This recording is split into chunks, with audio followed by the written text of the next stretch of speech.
pledge allegiance to the flag of the United States of America and to the republic for which it stands, one nation, under God, indivisible, with liberty and justice for all.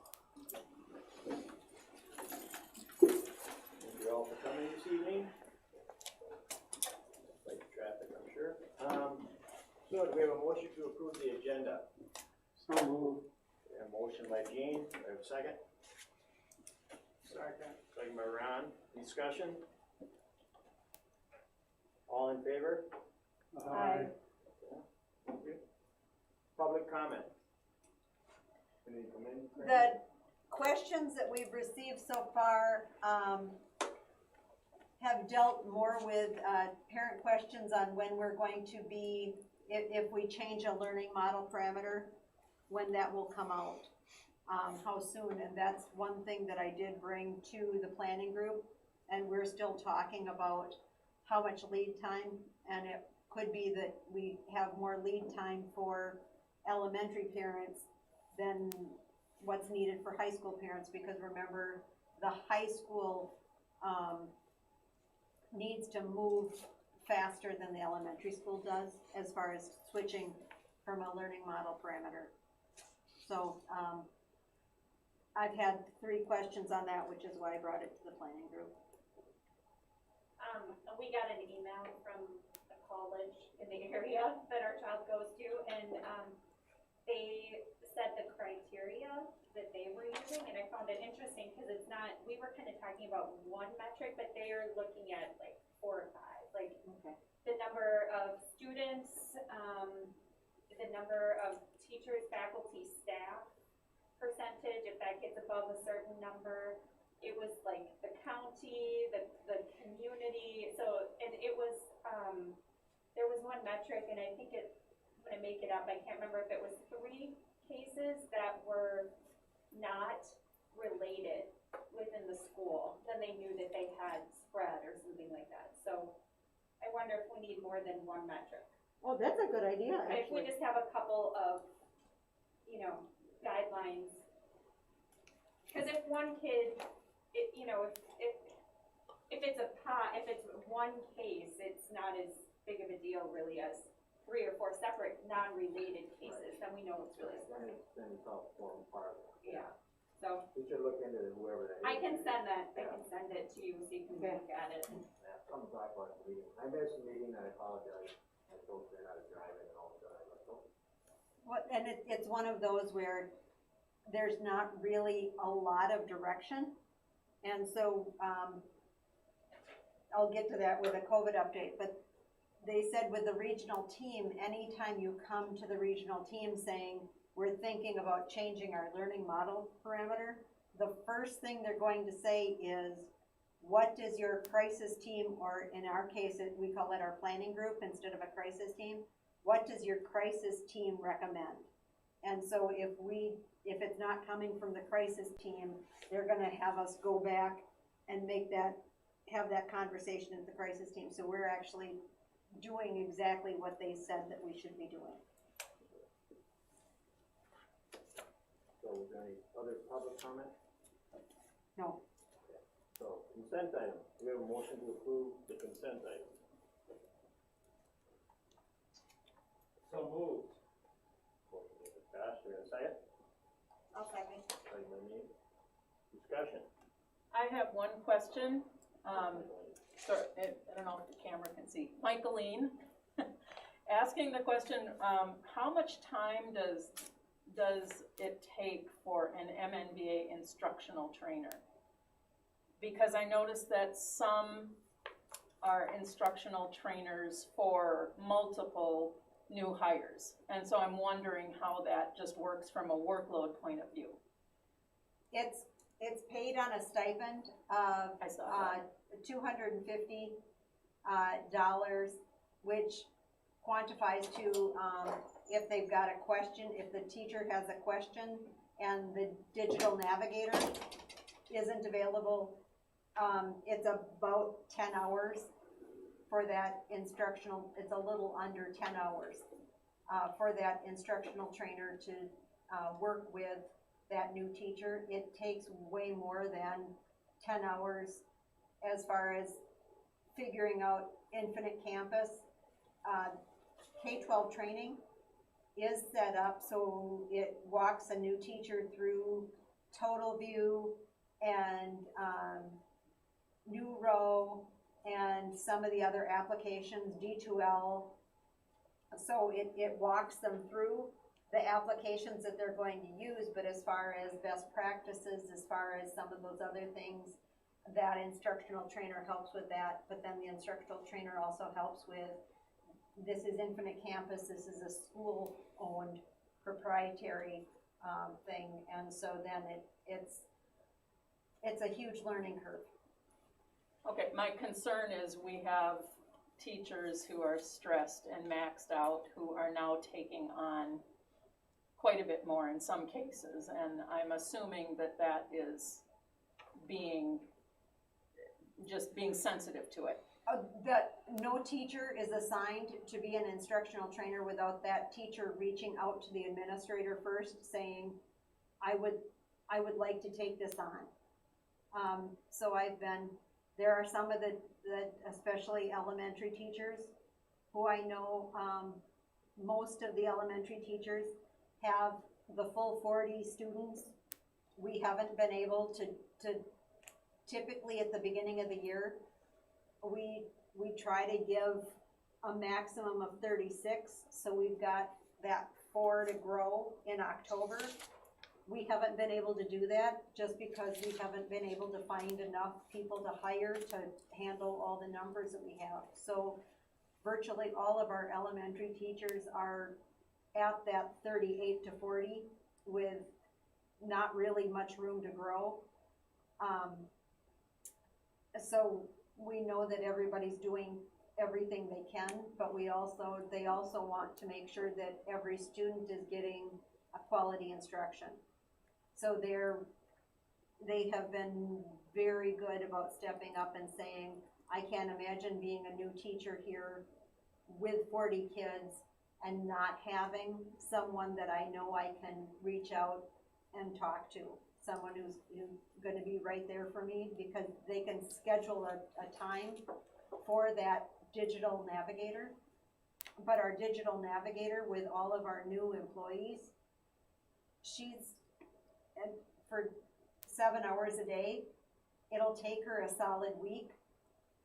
At 7 hours a day going in, and for an hour a person, it's going to take her a full week to get to everybody. And so these instructional trainers are kind of the triage method. Yeah, and I think what Michael was getting at though too, is just to make sure the administration's aware of what, I mean, I'm sure they are, but I think that was your concern, correct, Michael? Correct, thank you. That, yeah. You know, even though they're just triage people, that they still need their time to, you know, to recover from everything else that's going on. There's a lot getting done, and we talked about it kind of at the online school meeting before this, and talked to Angela and them guys about that, you know, as far as what's happening. And this new person that's been helping out has done a lot for them, and they're very appreciative of it. So I'm just concerned that the student, yeah, student is getting a teacher that has as much in their tank as they can instead of all these other additional tasks as well. But if they're offering, then I assume that they are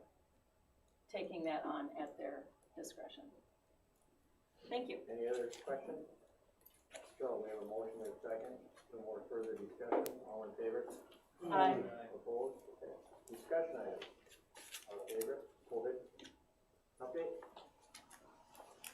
And this just came from the update today at 4 o'clock. Once again, the commissioner could not attend because she was in another meeting. So it was run by Heather Mueller. But there were several other members from Minnesota IT, Minnesota Department of Health were there. And so I'll just go through these quickly. The first thing they talked about, there are a couple of school districts where the administration has gotten together outside of school for planning, and they must not have been as careful about masks, because there are some schools where the administrators now need to quarantine and can't be there, and that district needed to have some type of backup plan because there were no administrators left. I know when the pandemic started and Todd and Rick and I were in the conference room listening to news briefings, we quickly realized that we needed a designated survivor. And so, we started meeting and not so much together. And so we are still, now when we meet, we are making sure that we've got 6-foot distancing, and, we're not meeting in my office at all because you can't do 6-foot distancing there. So we'll go in the conference room to do 6-foot distancing, or we'll do more with phone calls, than actually being together in a room. But that's just that reminder that the staff and the administration need to know that what they do outside of school could have an impact for what's going on in school. The crisis response team, I talked about that already. We just need to make sure that they're always in the loop. MDE and Department of Health has just released new exclusion guidance, and people mistakenly thought that if you got a negative test, you got to instantly come back to school if you've actually been exposed to an active case. If you don't know you've been exposed and you have symptoms and you take a negative test and you don't have symptoms, then you can come back. But if you have been exposed to an active case and the contact tracing says that you have been exposed to an active case, you have to wait 5 to 7 days after you've had that exposure, take a test, and even if you get a negative result, after your exposure to that active case, you still have to quarantine 14 days. What they're seeing is that as soon as people get that negative result, they think they can come back, and it hasn't been in their body long enough to actually build up enough to signal a positive result. And so people are coming back too quickly and spreading it. And so they wanted to make sure that that exclusion guidance gets out to everybody. With that, the Department of Health, along with the Department of Education, will be releasing school level data as far as number in quarantine. So they are keeping track of those numbers that will start being released at some future date. They will let us know before they will release the data, so I will alert you right away that the data is going to be released. And they said that they will do everything in their power to maintain the privacy of those students and staff members who are part of that data. In small schools though, I don't know how to really do that for HIPAA sensitive and still release the data, but they said that they would figure that out. The next thing, schools. Can I talk about the? Yep.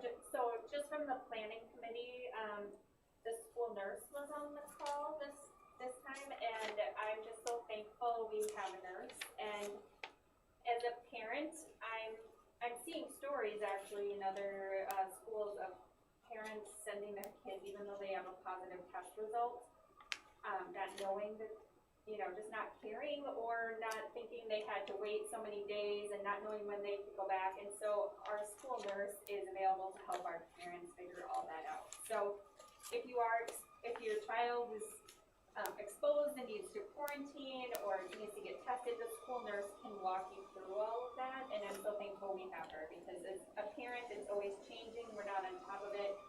And as a school, we have somebody who can help them. So a big bonus for us, I think, and I'm so thankful for her. And that's also why her contract got increased to, she's usually a 0.6 and this year she's a 0.9. And Michaeline? Just wondering what the protocol is for positive cases in MNVA. Is there a reporting process? If MDH is collecting data, how are we collecting that data to report it? And as far as collecting the data on our students, that's a good question. I don't know if we are collecting the data on our students. I know on our staff, if a staff member tests positive, the staff member, once again, we can't force people to tell us, but staff member last spring, we did have a staff member who tested positive. We did have a staff member who had been exposed, and both called and told us. Right, So- I just, at Western, there is a self-reporting form. All of our classes are online, all of my classes are online, and I have had students contact me and said, I have symptoms, I'm getting tested. It is my responsibility now to report that to the team, the response team, and they collect that data, and they check in with the student to make sure they're getting the support for their care, just like the nurse here would be doing. It's just something I would maybe ask the team to think about at a district-wide level. I didn't even think about that. Thank you. Thank you. There are some schools that are charging technology fees. We don't have a technology fee. Ours, it's an insurance agreement, and that's acceptable. And so the parents have the right to not pay the insurance fee for the technology, but that means that if their child breaks a computer, they pay the repair cost. And that is perfectly acceptable. So if you hear anything from other schools where they're charging fees that are not acceptable, I just wanted to let you know that ours is absolutely in accordance with statute language. Learning parameter models, they're not allowing districts to say that they've got combination plans. That you, as a district, have to choose one model.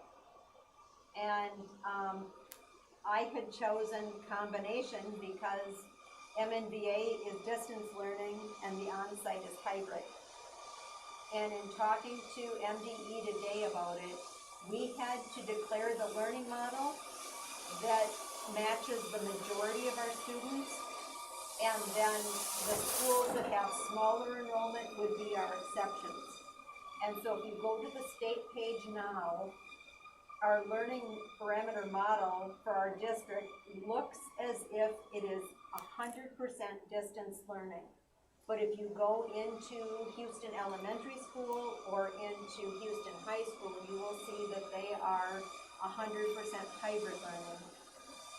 It makes no sense to me, but that is the way the state is mandating us to report it. October 1 is the deadline for the Corona Relief Fund application. We are finding some pain points with transportation that we had gotten the buses down to 50% occupancy, and we've gotten the vans to 50% occupancy, but that means that after school, there is now one para that's running 3 separate routes, and she's having to disinfect that 7-person van after each of the routes because she can only fit 2 children on the van with her to keep it 50% occupancy. If we bought another 10-passenger van that she could use and do that with the CRF funds, she could then fit,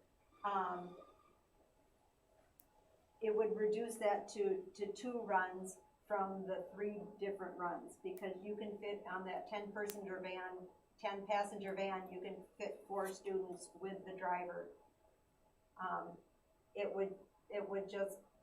It would save on transportation costs, it would save on time, and it would get kids home at a decent time. So we're looking at that.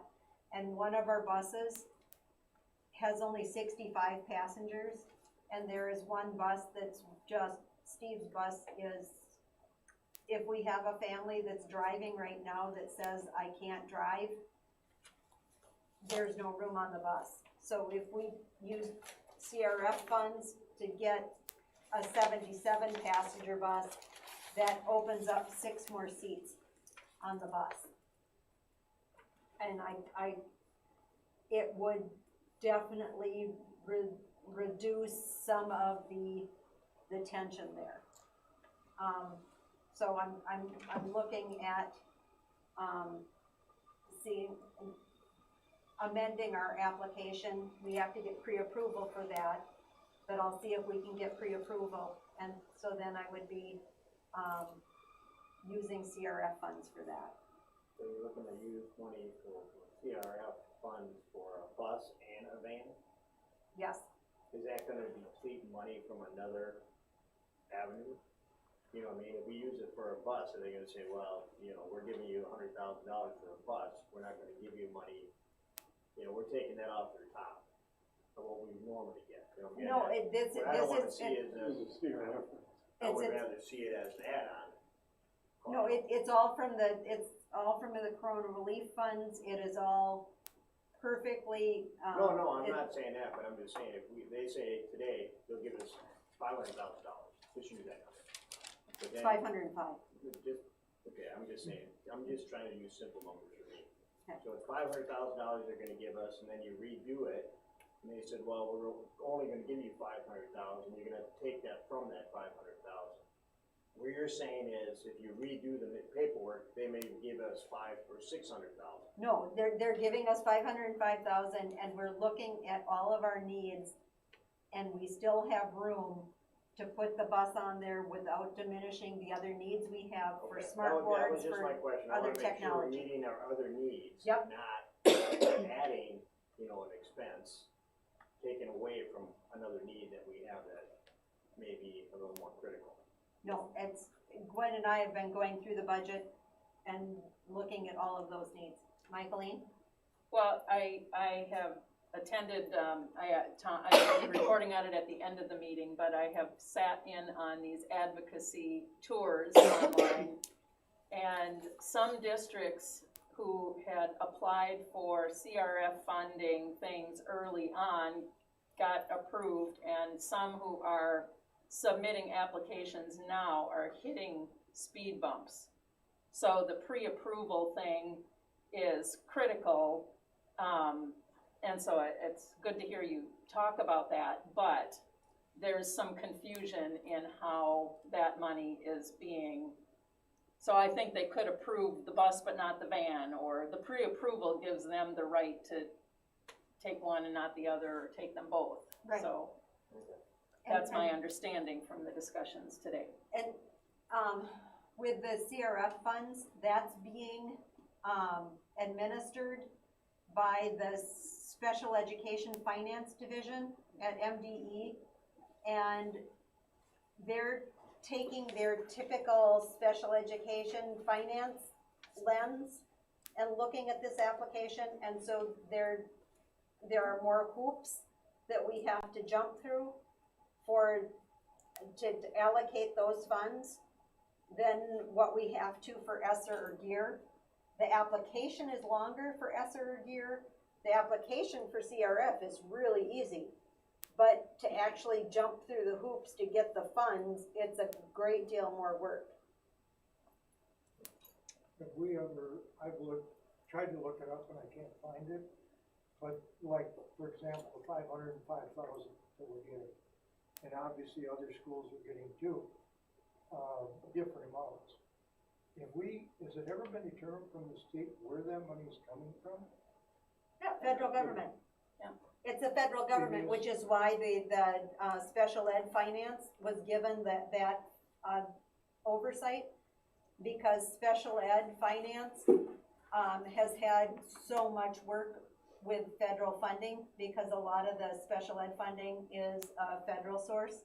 So Okay, they've all got of it is the coming knowledge, from yep, the but it's all federal funding, and that's why with ESSER and GEAR, the divisions handling that are just overwhelmed trying to figure out federal guidelines.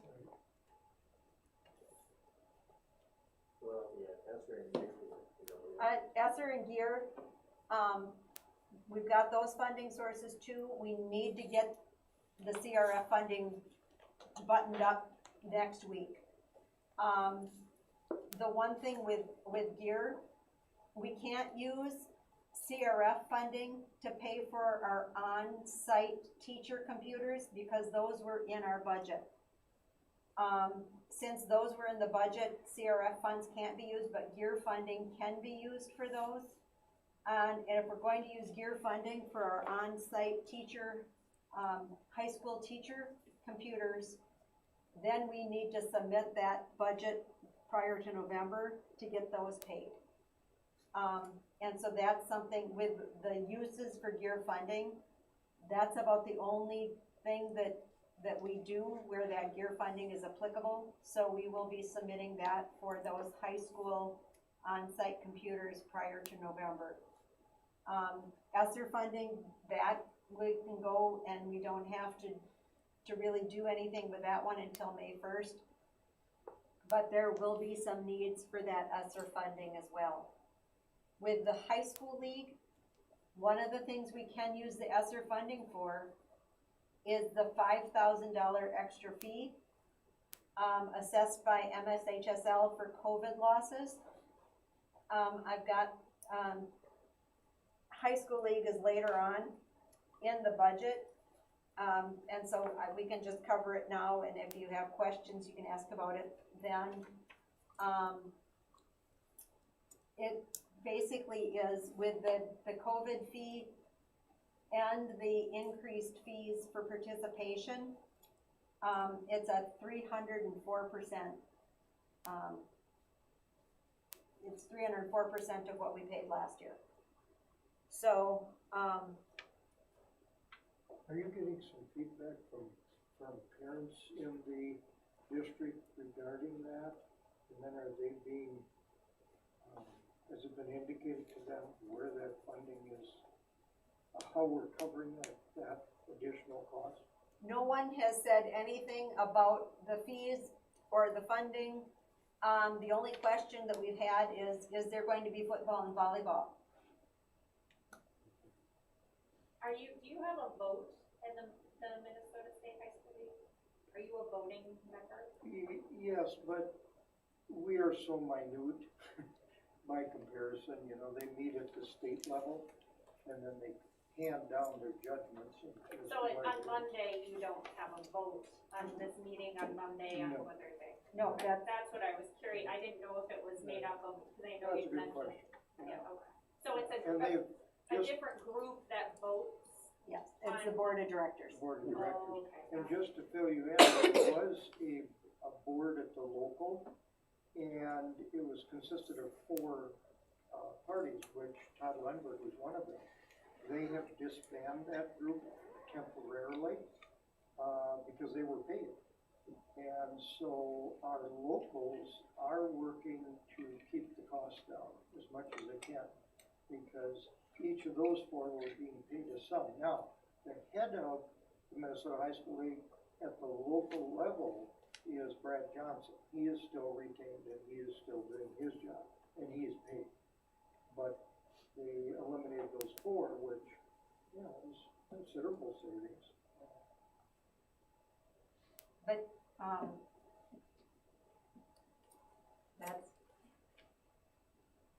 that's it.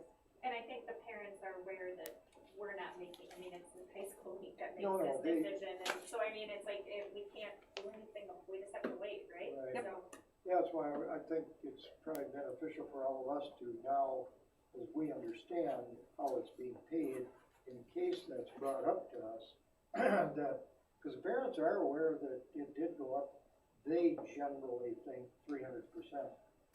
I'm not sure, I think they read an article from the state, that's what it was.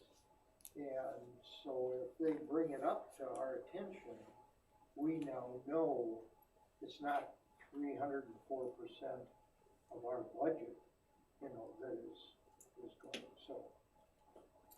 And, there are newspaper editors that have called and asked for what we are each of the superintendents in the area have been asked to, what the bills are, so. Any questions on that update? Moving right along. World Best Workforce Goals, site specific. With the site-specific goals, we followed the lead of the Department of Ed's QComp suggestion. What they suggested was that we take our goals and just change the year 2020 to 2021. And so I talked to the principals about it, and they said, yes, but all the principals also said, these are our goals on paper, but our main goal is making sure that we are educating our students to the best of our ability in whatever situation we find ourselves. And so it's preparing the teachers for any type of situation and making sure the students are prepared for any of those situations. That's not a goal on paper, but that's what we're going to be working on all year. It's the engagement piece. Yes. On that World Best Workforce, in number 1 there, you talk STEAM, but then down on the end, you talk Oh, STEM. STEM. Yep. You got STEM up here, then you got STEAM. Should this one be STEAM as well instead of STEM? Yes, it should be STEAM.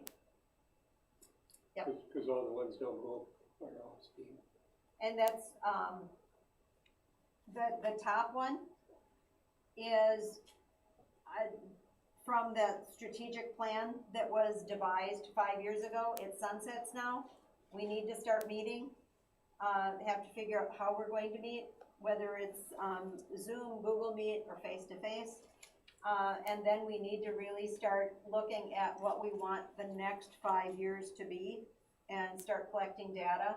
The thing is, we've got a gap in data from last year. There were no MCA tests given. A lot of the fast bridge testing went by the wayside, even for the online, because we had families and students in upheaval because now you had parents working at home that hadn't been at home before working, and we didn't push it last spring. So we've got a gap in our data.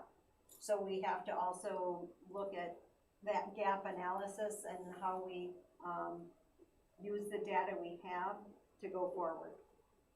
But yeah, those first World's Best Workforce goals, that's still statute language, but we've got to decide, is there a better way to really do our strategic plan to get at where we want to be at the end of 5 years? And I think we have to first sit down and really have that conversation about who do we want to be in 5 years. Yes. Quick question, these goals are presented at this meeting because because why? Is it always at this September meeting when these goals come in? Because it's written into the World's Best Workforce statute? Yeah. So, would it be possible to put in the header or footer something about updated on this date? I mean, something that has a date on Sure. it. I mean, I know it is tied to this meeting, but it's a piece of paper without, I mean, it just dating it, and then you can go back and compare what were our goals last year at this time and how have they changed, and, you know, seeing where we've been and where we're going. And just for clarification on why it's, I know it comes up this year at every time, but I never remember. Yes. No, that we can definitely, we can, the heading can be the district and site-specific goals presented to the board at the September 17th, 2020 board meeting. That can be the headline. And then everybody knows. Okay. Any other questions on it? Okay, activities directed. Job on. our activities director submitted a letter of resignation and then rescinded it. I was thrilled that he rescinded it. So pay no attention to the first paragraph here. But what we have is an activities director position that's paid as if it's a 0.14 of a base teacher contract, and 0.14, that's not even 1 hour a day. Because the AD is basically working in the summer throughout the year. And so the AD's job is definitely more than 30 minutes a day to get done. And as Jean pointed out, I haven't had a chance to update our cable access channel. I'm trying to keep up to date with the website. Mike's trying to do what he can, and he's doing a great job with Facebook, but all of that takes time. We used to have a communications person that was full-time communications. That's no longer there. The online principals are trying to schedule all of their interviews right now. They're trying to schedule all their teacher observations. With any non-tenured teacher, we've just hired 30, they each need to have 3 evaluations by an administrator this year. Just the logistics of keeping track of that. Angela said it would be very nice to have an administrative assistant who could help with all of those tasks for the online principals. And so it's not a position that I want to post now because Dale said he would do the AD job for the year. However, I'm just planting a bug right now that we probably need to create a position that is sustainable. Right now, the AD position is not sustainable. Right now, with communication, with what we're trying to do, and prints out the whole Education Matters and does all the typesetting with all of the other things that she's working on. We haven't gotten Education Matters out yet because everybody is working max capacity right now. Yeah, Crf, if I can interrupt a second, just a point of interest.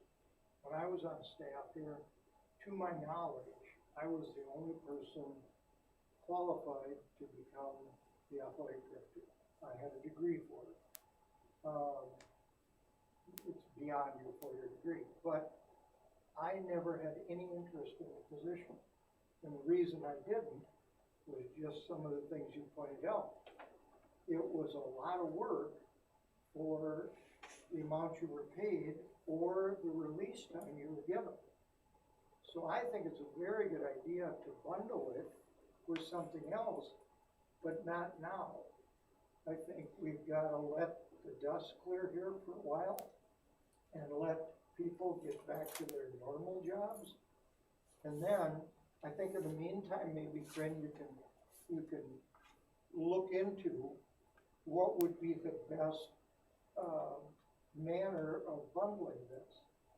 But to expect someone to do it, and there is no requirement, by the way, that a school has to have a qualified person by their degree or whatever for that position. But it's going to be tough to keep someone because of the amount of work involved for that position and the amount of pay or release time that you get. So by bundling it, I think is a good idea, but not now. Right, and that's why I said right now I'm planting a seed. Right. And as we're going through the year, as we're looking at where things are bogging down, and where the pain points exist, and we really look at what the best job description would be as far as what things really should be bundled. I'm just giving you a smattering of those things that are real pain points right now. I don't know if if that would be the best way to bundle it. I don't know if a person exists that could do those things, all those things together. Maybe one or two, maybe these two, maybe, but, you know, so we need to, next spring, really think about how we're going to post this so that we get the best quality, and the most things covered for our district that we need. So with MNBA, why don't we just, enrollment's up, we should be able to modify the budget to pay for something that Angela needs, in my opinion. That should come out of the Houston budget, that should be paid for by K-12. If she needs an assistant, let's get her an assistant, and now. I mean, if we have so many teachers that she needs extra help. Couldn't it come out of one of the special funding sources, at least through the end of the year? And we need the help now, it sounds like. Yeah, I mean, For the admin assistant? yeah, it Yes. sounds like next year might be too late. I mean, if she's got all of these new teachers and need all these reviews and it's really a pain point, let's deal with it, now. I And don't know how see that if we wouldn't can be get it up- part of the MNBA I don't know how budget. that wouldn't be applicable. Well, yeah, if you could use money we're getting to, like Lane said, and then maybe sustain it, add it to their budget. Well, when we wrote the budget, we weren't anticipating as many kids No, as we that's have, not- so they've gotta be exactly. So we making have- some more money, yeah, right? we have more money that's being I would coming hope. down the pipe, so. So I know there's more expenses as well, but I would think that, with all that extra, enrollment, that there would be a possibility to modify the budget to include that. If even would just say a that- halftime person, a halftime administrator. My other question would be, in looking at a bundle like this, would be, the problem I have with bundling one person in two positions is how does it fit into the org chart? And so if there needs to be a change, how much time is being allotted? I know you laid that out there, but it also needs to plug into the organizational chart about what those duties are. Because I kind of took from this that the communications person would be to get the activities out on social media, but we have much greater need for somebody in a communications position right now that might change. So how does it fit into the whole organization? All I'd ask to maybe consider. So there's a good point to it.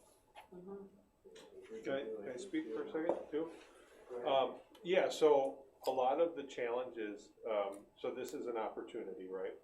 I think that some of the challenges of me being my first year here coming into this position was essentially creating something that is practical.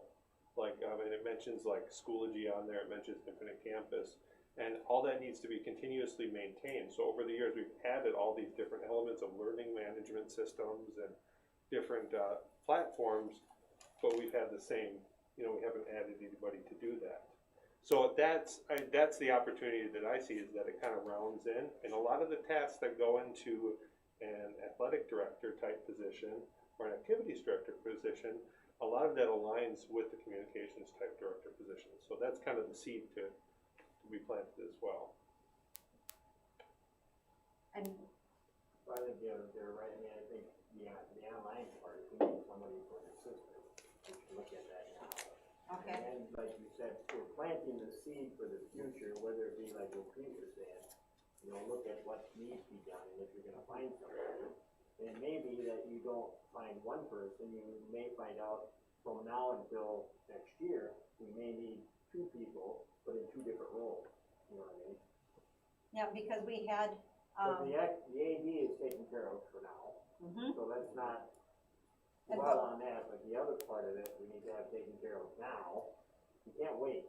And from what Angela said just a while ago, the one person we added was just like the moment, and if we can help out in another way, let's do that if we can, make it easy for them. Okay. That's just my thoughts. I don't know what you're thinking, maybe, I think I know you're thinking the same, correct? Well, I guess my big question was, what happened with this AD position that all of a sudden I realized that we've always had it pieced together with another position on staff, but I mean, The percentage as far as the pay Yeah. is set in the teacher agreement, and it's, anchored at a 0.14. So that's just part of Appendix B. But I think the pain point is now with the pandemic and the way that we've modified athletics for the year, with fall sports have 3 weeks of practice, and then spring sports need to notify the AD if they're going to have spring practice this fall, if that's still going to be allowable. The spring coaches were supposed to get back to the AD. The winter sports coaches were supposed to be getting back, and the communication was not happening, I and don't it was question just the workload. frustrating. It surprises me that it was estimated or put at that to begin with. That's teacher negotiators, and, when we've asked about that one, they haven't wanted to move that one without moving all the rest of the coaches. And our coaches are actually, paid slightly ahead of. Gotcha, okay. Ron, you good with that idea? And your difficulty with that too is, and a lot of people don't realize this, but the person in the position of the athletic director, especially spring of the year, there's a lot of cancellations that need to be dealt with immediately. And that's difficult depending on what you bundled it with. You know, if that person needs to tend to that issue immediately, if it's bundled with a position that they have some steady work that they're doing, it's very difficult. And so we just need to consider that. I don't think we need to make any decisions right now, but I think that whole process, we need to give some thought to before we decide. Any other questions on that, Ken? I think, the two of our teachers both left our district and our athletic directors one's in Pine Island and one's in Vancouver. I think And I think both of them got the degree after they left here, I think. Both were working on the degree while they were, Working on Lisa what doesn't, degree? Correct. yeah. Yep. They were both working on the degrees while they were here, and both are now full-time ADs. Yep. Okay. Any other questions, discussion on it? Let's move on here.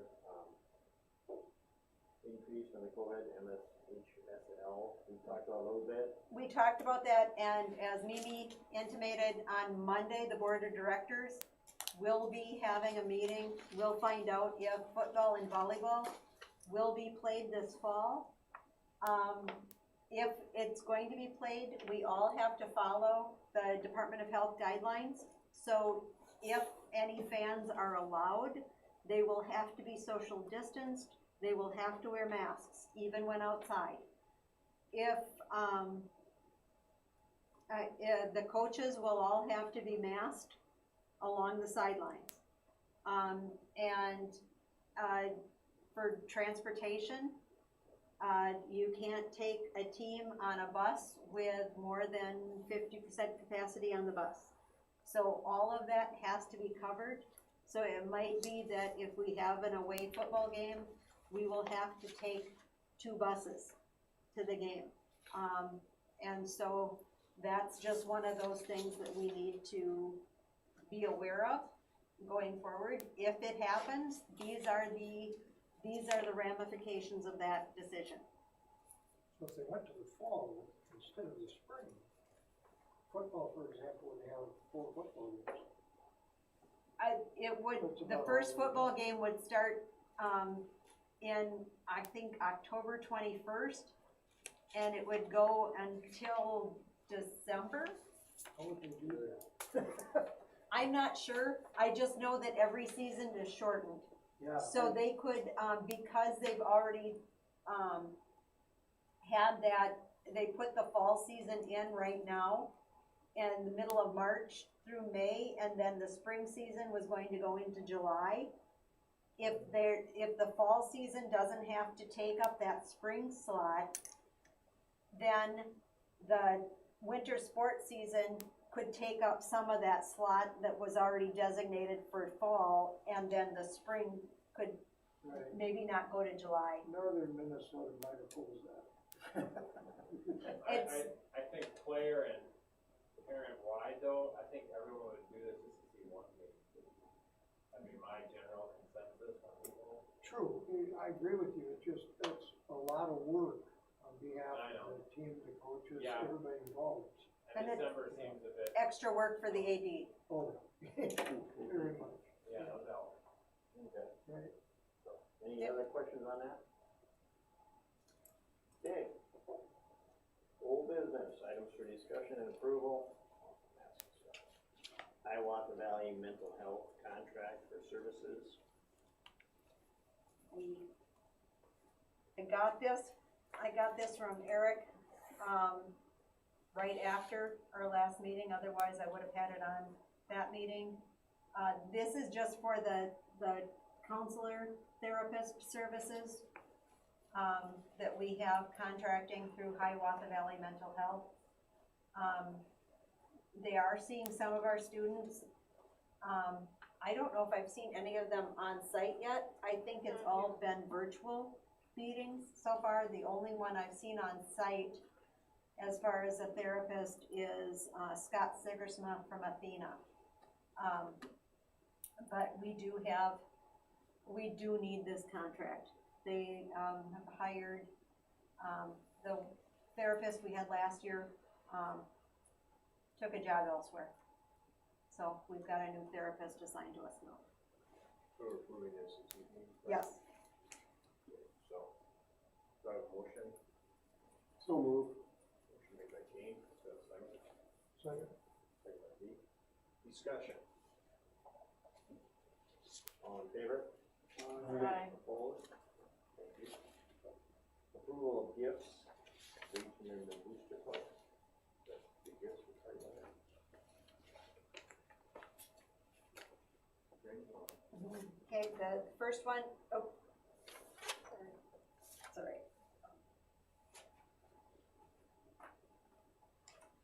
Okay.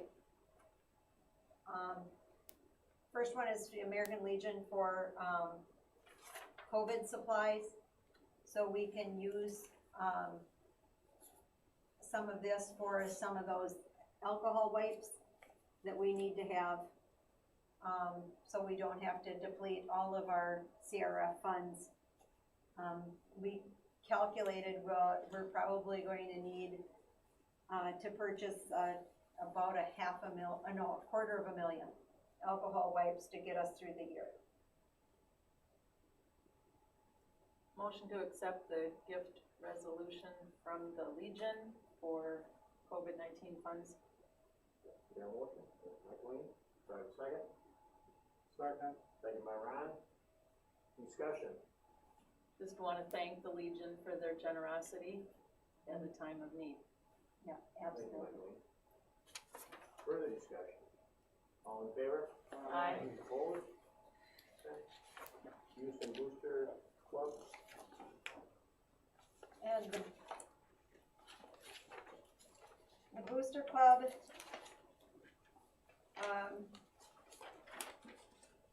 gave us, $19.75, and, it's for equipment upgrades, and new weight room equipment. This summer, when everything had to be socially distanced, and all the weight room equipment was pulled out, and everybody saw the different equipment we had, the Booster Club realized that we were in need of some rehabbing. So there, Do we have a motion? Make a motion to accept the resolution, to accept the resolution. We have a motion, do we have a second? I'll second it. Second by Josh. Discussion. Again, like McLean said, we want to thank them, the Legion and the Booster Club for the money. So will the AD and Mr. Mangan, are you gonna be working on what that money is not gonna go very far, but. no, No, but between the activities director, Dale Morgan, and myself, we will do that. Thank you. Thanks a lot. Okay. Okay, so a motion and a second. Further discussion, all in favor? Aye. Opposed?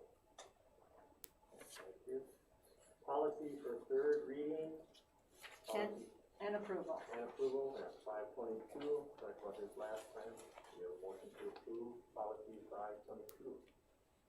So moved. Motion made by Pete, Second. second by Jean. Discussion? Did you get any comment? Anybody get any comment? No. Further discussion? All in favor? Aye. Aye. Opposed? Policy for second reading. Approval on these. 506, 514, and 524. Do we have a motion to approve all three policies? Motion. Motion made by Ron. Have a second? Second made by Mimi. Discussion. I just had one question on the internet acceptable use policy. There's, with more people doing, do the students take their Chromebooks home? And, I mean, we've got district devices, not necessarily district systems. So there are things in there about using social media on district devices and prohibition thereof. So this is a slippery slope, right? How are we blocking that or monitoring that, or it's a cat and mouse game to make sure that those who are using school systems to post things on social media are appropriate and not falling into disapproved. I can't remember, it's, With the system the monitoring system that we have, if we find out that somebody is using and actually it was one of those where it was a Chromebook that had not been turned in last spring, and on our system we found that this Chromebook was accessing some sites that were not acceptable. We just shut the Chromebook down, and so it can't access anything. And so that is now if we find any of that, we can instantly shut the Chromebook down so it can't access. and is Dependable Solutions monitoring that? Yes. Or is it flagged by one of the It's, filtering GoGuardian. software? So GoGuardian is a GoGuardian. software, and the teachers have the ability to monitor, as well as our para in the media center does, as well as Dependable.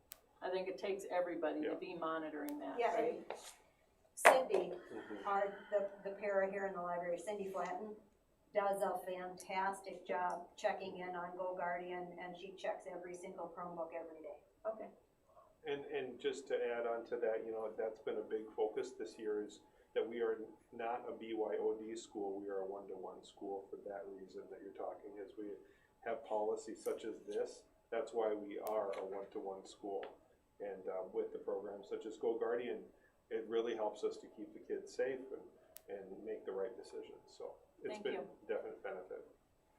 But it's a good thing to bring up, thank you. Any other discussion? Okay, all in favor? Opposed? Thank you. New business, item for discussion and approval of levy certification proposed. Yeah.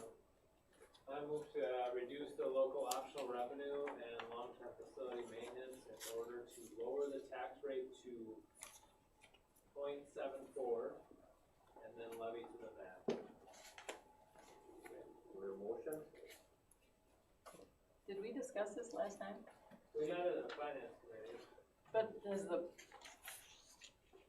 okay, It has to be approved prior to September 30th, that's why it wasn't at our last board meeting. I didn't hear the conversation We from, can I go over understand you're making the motion based on something, but Yeah, we can Here, go over it. I'll A second recap. it and then maybe we can do Okay. discussion. Yeah. So Thank there's a you. second. Okay, discussion. I think that if you scroll down, I don't remember all the percentages, but if we didn't make any adjustments to the taxes, it would be a, what percent tax increase? Now it's going to be, it would be an 86.2% because of and even when we had our finance meeting, September 10th, the numbers from the Department of Ed were not current. because they're not keeping up with our enrollment. So as we put the new enrollment numbers in, it's taken them until about, I think today at Gwen and I attended a levy and taxation meeting.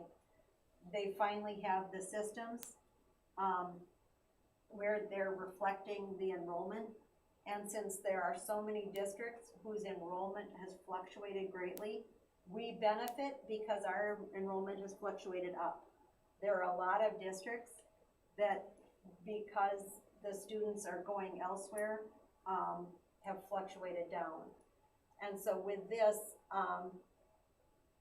last year, when we set our levy in September, we tried to keep it at a 0.74, and once again, we reduced it from there to a 0.61, but at least this gives us some wiggle room, because the numbers from the state are going to continue to change. So which column did you propose, John? We're in the fourth. Far right. So, Okay. in Yeah, real. basically, we're keeping the same rate as last year. Thank you. Is what we're trying to do. Due to the fact, like Corinne had just addressed, the changes that are going on, especially in our district, the only way we felt as a finance committee to try to maintain what we did last year, as you all know, we change it before it's finalized, but this is a starting point. So we felt as a committee that this would be the best for everybody, is if we didn't change it, took advantage, as you know, Gwen goes through it and tries to take advantage of all the money that we can get and not alter anything as far as other monies coming in and not increase taxes locally. So that's where we ended up with the 0.74. So if we just said levy to the max, it would be 86%. And Then we'd probably get calls. instead it will be 21%. And I get it, I just No, didn't no, know, no. I didn't know what scenarios were even under consideration. No, I no, hadn't good. looked at it yet. Good And- questions.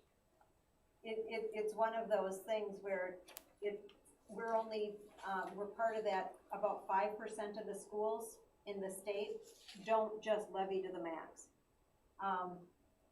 But with our online enrollment, we made a promise to the community that the online enrollment would not impact their taxes. And if we levied to the max, it definitely would be, because of that Yeah. blowing up on the online enrollment. So that's where we're at. Thank you. Any further discussion, questions, concerns? Okay, all in favor? Aye. Opposed? Okay, thank you. Announcement, important events. We do have Mike Lane that went to, or listened to a few talking things. I listen to talking things. Yeah, you always go to these meetings that are, I went to the MSBA advocacy tour. It was held virtually for the southern area. It was, I don't know, I've been in so many meetings, I don't remember. It was within the last 48 hours. And they discussed their policy. So they're asking if any boards have resolutions to submit for their platform for the upcoming session, to please submit them. But what they said that their focus, for policies are going to be, they feel school boards need a lot more awareness of the potential to change the Minnesota Constitution regarding education in the state of Minnesota. It has potentially major repercussions. I went to a session last January on this and I reported a little bit on it. MSBA sounded highly concerned about this, as did MREA. So I think that when that comes up for information, that we need to pay attention because of some of the wording and the onus it's going to put on states and schools to deliver something just in a minor word here or there. So just stay tuned for that one. They are going to stay tuned or stay alert to proposals at the legislature that may be introduced regarding alternate school delivery models post-COVID, including alternate calendars and academics.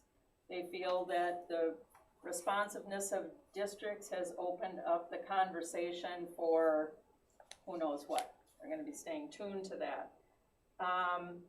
There's a new policy that may be permitting private duty nurses to serve fragile students on site, that may disrupt, districts hiring their own services for those fragile students. So they just think that might be a liability and a third-party billing concern that districts need to watch.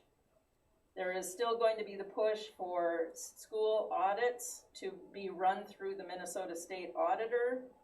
MSBA is opposed to that, but that is potentially coming up.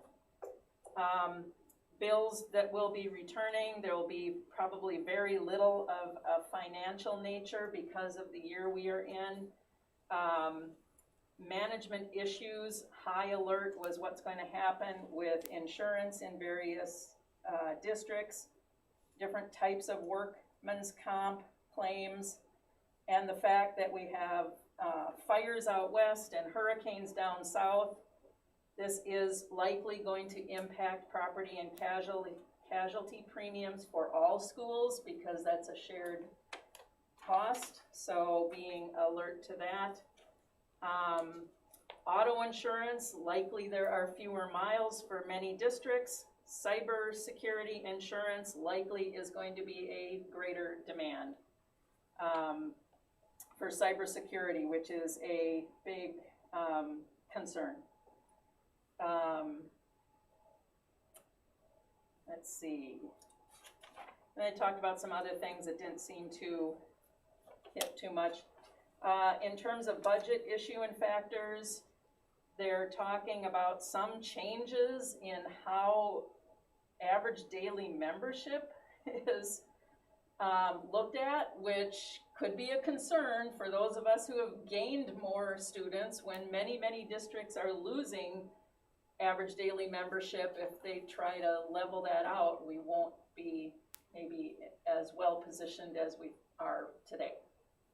And then they talked a lot about the payment shifts that are going to come, and that probably in 2 years, Gwen will be looking at having, if they do a shift, like we did, however many years ago, that our fund balance will look fine, but the cash flow will not be fine, and we will be needing to borrow to meet expenses, and boards should be aware of that and how that works, which was informative.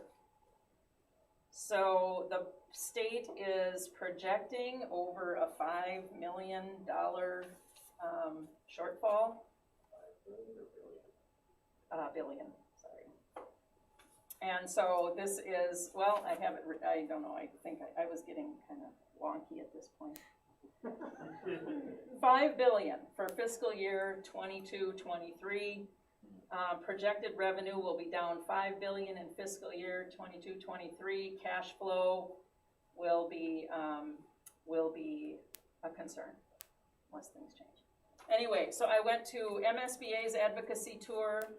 I went to MREA's tour today, or earlier today, with Bob Indahar, and they had many of the same issues that are on their radar. So there you go. Thank you. No, thank you. A lot of informative information, things to look forward to. Yeah. Have fun. Fasten your seatbelts. Yeah, no doubt there.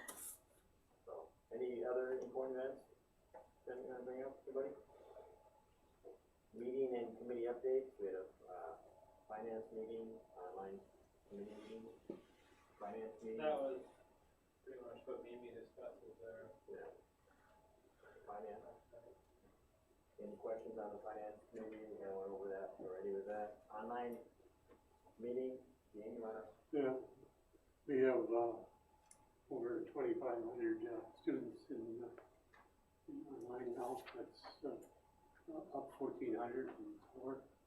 And in terms of the destination ones, we have 513 different programs, and gave us within each of the numbers. And programs. So yeah, the online, so we, with our teachers, we've been very, very, very busy because the biggest growth is down to K-5. And that we doubled, almost tripled down there, and doubled for sure. And we've been very busy getting all the work done and getting everything else. So to Corinne's earlier point about the Angela and, well, all the principals needing to do evaluations of their probationary teachers, 3 of them a year, didn't they kind of gave a wave on that last year, but that was one of the things in this meeting, they are not giving a buy to districts on that, so the need for that support is, the state is going to require that be done, so. So, yeah. And the digital person that we hired last week was working really good and spending a lot of time. So we needed that, otherwise we'd be way behind. Yeah, we're very grateful that we gave them that opportunity for that person. And that's, And the cohort dates, they talked a little bit about that, you know, I know that right now for October, originally at the beginning of the meeting, we thought it was 200, now it's 230 new kids coming in October. The DCA numbers, I think Dean already talked about it, I know you guys, some people had some questions on that. That is on the rise and doing well, 513, I believe, is what we're at now, correct, Dean? Yep. If anyone needs a copy of that, I have a copy here you can look at as far as specifics. And Corinne put them on their last Friday. And there's a, there you are, right through there.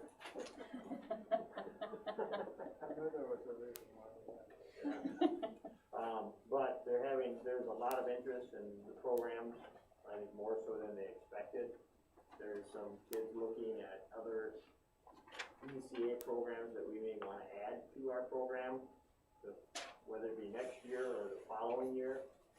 We mentioned maybe not adding new ones, because we just added a couple this year. Maybe waiting a year and see what happens before we take on more, especially with the increase in enrollment we already had this year. Try to see what happens from there, so, but a lot of positives on that part of it. Marketing, they talked a little bit about that. Again, it mentions what's happening. We're actually getting more kids by word of mouth than anything else, is one of the things they had mentioned. Other than that, I don't think there was, well, it was, other than guys working their butts off. well, the operations office, Lisa Schultz and her staff in that office with Rose Sayers and Leah Stinson and Greta Bloom, they're all putting in 60-hour weeks to try to get everybody in the system, to get everybody assigned to classrooms and to get all that built. It's the amount of work that people are doing to make sure that we can provide the education for these students is really just amazing, but I'm worried that, I'm worried about burnout, to be honest. You can only keep up this pace so long before you just hit a wall. Well, and again, I think we mentioned that, and me and Mike Lane brought it up, making sure that if they do need help, we do address it. You know, same with the brick and mortar schools, you know, hopefully they understand that too, that if they feel that they need help somewhere, let's talk about it.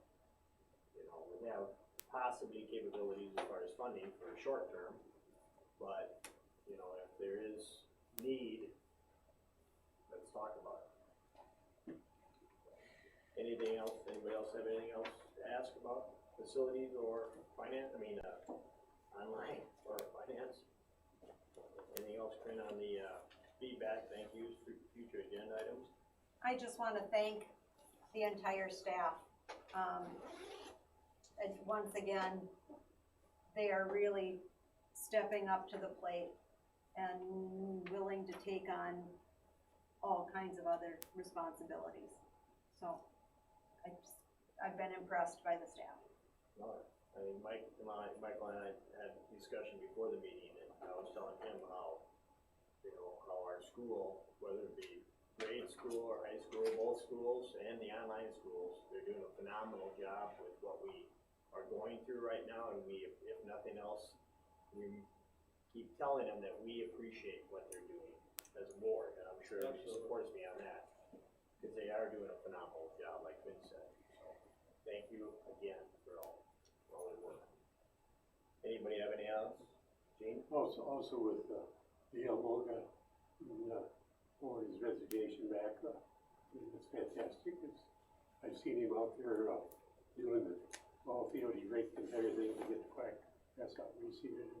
He's out there several days, it's hot, talked to one of the community members, and she says, we gotta keep him, because I mean, he gets that schedule out, they know when they're supposed to be in bed, and when they're scheduled to things, so he's doing communication that way.